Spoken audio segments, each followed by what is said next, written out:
বার্তা সম্পাদক যারা আছেন, বার্তা সম্পাদক এবং আমাদের যারা প্রিন্ট মিডিয়া, ইলেকট্রনিক মিডিয়ার প্রত্যেককে ত্রিপুরা টেট টিচার্স ওয়েলফেয়ার অ্যাসোসিয়েশনের তরফ থেকে আন্তরিকভাবে আজকের এই অনুষ্ঠানে সাংবাদিক সম্মেলনে স্বাগত জানাই, অভিনন্দন জানাই আপনাদের এই কারণে যে আপনারা জানেন Tripura TET teachers welfare association গঠিত হয়েছিল 2017 সালের 3রা জানুয়ারি।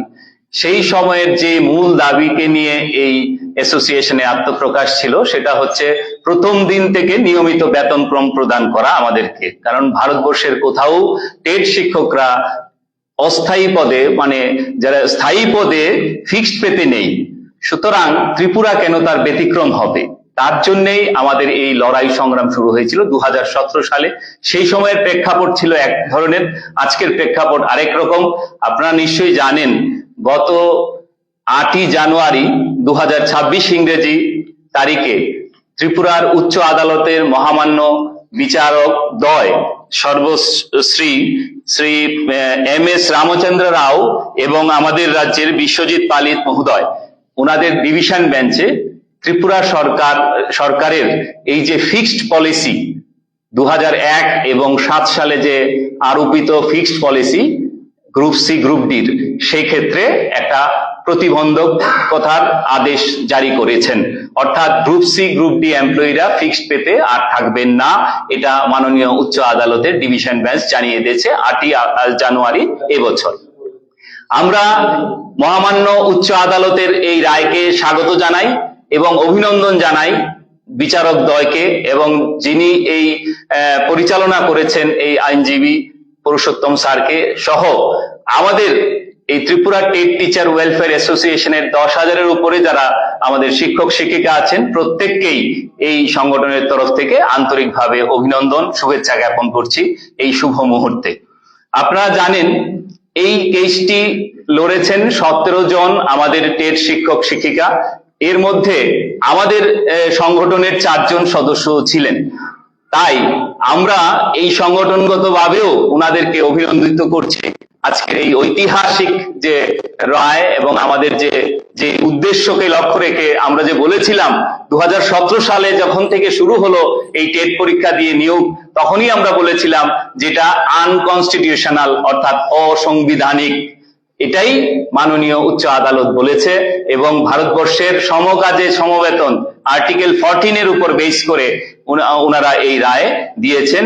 এখানে প্যারাতে উল্লেখ আছে যে আমাদের প্যারাতে 42 এবং 43 উল্লেখে আছে, যেখানে ভারতবর্ষের কোথাও এরকম সমকাজে সমবেতন নীতি লঙ্ঘন হয়নি, কিন্তু এখানে হয়েছে 2001 এবং 2007 সালের এই যে পলিসি নির্ণায়কের ক্ষেত্রে।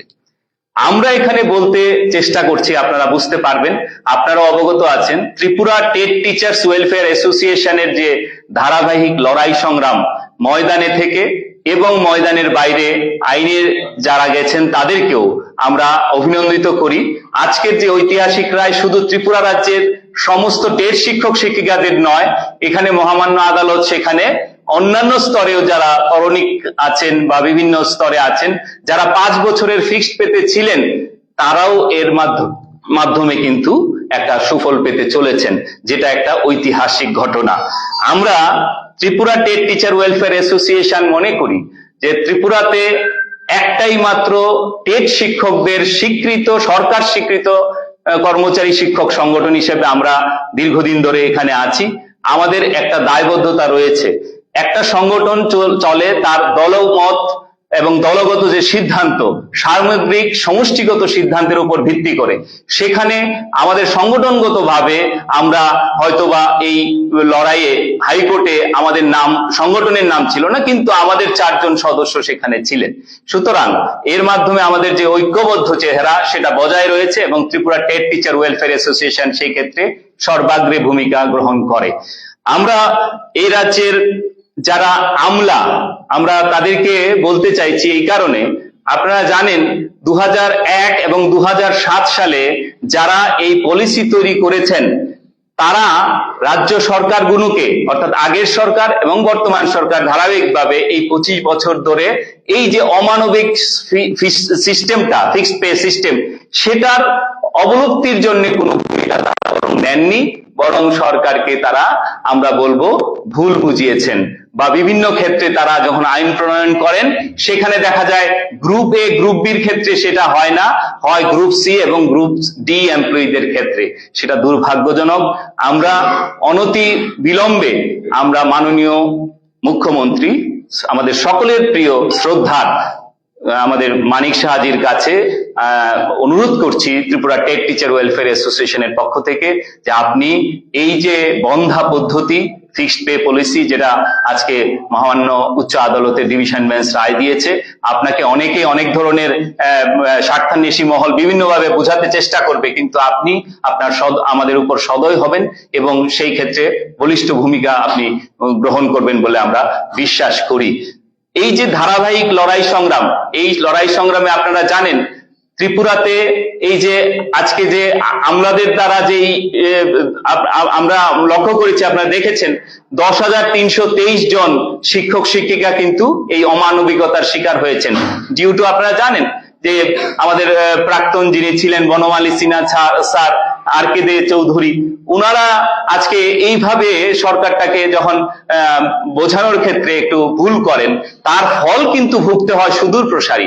আজকে কিন্তু 10,323 ভাইয়েরা বোনেরা আজকে আমাদের শিক্ষকতার মধ্যে নেই, এবং তাদের মধ্যে একটা বৃহৎ অংশের শিক্ষক শিক্ষিকা তাদের জীবন দিতে হয়েছে, প্রাণ গেছে। আজকে আমাদেরও কিন্তু এই লড়াইয়ের মধ্যে, আজকে এই ফিক্সড পের বিরুদ্ধে যে লড়াইয়ের এই সময়কালের মধ্যে টেটেরও অনেকে দেখে যেতে পারেননি শিক্ষক শিক্ষিকা শ্রদ্ধেয় যারা প্রয়াত হয়েছেন, যে আজকে কিন্তু সেই টেটের লড়াইয়ের সুফল এসেছে, অর্থাৎ আমরা রেগুলার পে স্কেল পাওয়া যে অধিকার আমাদের, সেটা স্বীকৃতি দিয়েছেন মাননীয় উচ্চ আদালত। এই জিনিসটা আজকে সবাই এই সমাজে বোঝা দরকার। আমরা যেহেতু শিক্ষক, আমরা সকলের কাছে অনুরোধ করব, আজকে যেরকম আমলারা সরকার চালাবেন, সরকারেরও যারা আছেন তারাও যেন সচেষ্ট থাকেন যে আমলারা আমাদেরকে সঠিক পথে নিচ্ছেন না ভুল করছেন, সেই দিকটা যেন তাদের নজরে থাকে। রাজ্য সরকারের সমস্ত যারা মন্ত্রীরা আছেন, জনপ্রতিনিধিরা আছেন, তাদের কিন্তু দায়বদ্ধতা রয়েছে। তাই আমরা আজকের এই সাংবাদিক সম্মেলন থেকেও সমস্ত আমাদের যারা মাননীয় মন্ত্রী এবং জনপ্রতিনিধি, তাদের কাছে অনুরোধ করব, জনহিতকর কাজে আপনারা সকলের সহযোগিতা চাইবেন, সেক্ষেত্রে আমরাও আপনাদের সহযোগিতা করতে রাজি আছি। আজকে ভারতবর্ষের সঙ্গে, ভারতবর্ষের শিক্ষার বিন্যাসের সঙ্গে, প্রগতির সঙ্গে, গুণগত শিক্ষার প্রশ্নে, ভারতবর্ষের রাইট টু এডুকেশনের প্রশ্নে সব জায়গায় যেখানে আমাদের এগিয়ে যাচ্ছে, ত্রিপুরা কেন পিছিয়ে থাকবে? ত্রিপুরাও আমরা সমান তালে এগিয়ে যাব, এই কথা বলার জন্য এবং সার্বিকভাবে ত্রিপুরার সমস্ত অংশের জনগণকে আমরা শুভেচ্ছা জানানোর জন্যই আজকে আপনাদের এখানে ডেকে আনা হয়েছে। এখানে আমি সংগঠনের পক্ষে রাজ্য সম্পাদক অজয় পাল, আমার সঙ্গে সভাপতি রাজেশ দত্ত, সাংগঠনিক সম্পাদক সুরজিৎ দেবনাথ, আমাদের অন্যান্য যারা আছেন ডিস্ট্রিক্ট কমিটি এবং স্টেট কমিটির অন্যান্য পদাধিকারীরা প্রত্যেকেই আছেন। এবং আমরা আজকের এই সাংবাদিক সম্মেলন থেকে রাজ্যের মাননীয় মুখ্যমন্ত্রী সহ রাজ্য মন্ত্রিসভার কাছে অনুরোধ করব যে এটা ইমপ্লিমেন্ট করে রাজ্যের শিক্ষাঙ্গনকে আরো যেন আমরা সুন্দরভাবে তুলে ধরতে পারি, সেদিকে আপনারা সচেষ্ট হবেন। ধন্যবাদ।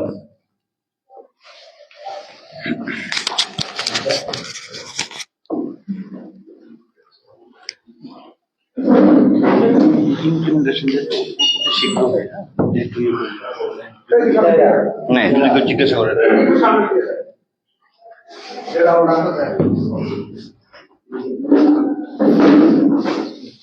আর কিছু প্রশ্ন থাকলে